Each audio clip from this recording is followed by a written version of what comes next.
Göz açdı köhnə bir daxmada, oyuncaqlarını bağışladı kitablara.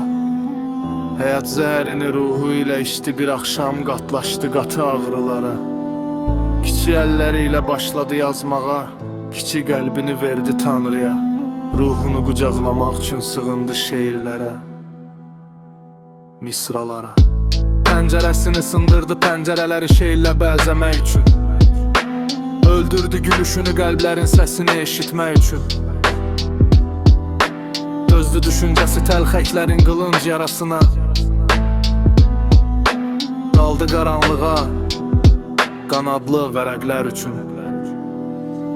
Beat gets heavier, strings rise.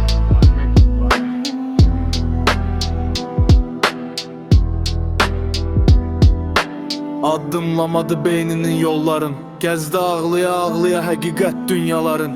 Töküləcək düşüncələri sındırdığı pəncərələrə dəyişməz ağaclar üçün. Bir axşam baxmada qəlbini tutub yıxılacaq çarpayıya. Son düşüncə şərabı içib qusacaq çarpayıya. Yandıracaq ovcunun içində uçan xalçaları. Dalacaq bədbəxt duaların dənizinə təmiz eynəkləri. Son qəlb döyüntüsü anında yatacaq əlində həqiqət qarışqaları.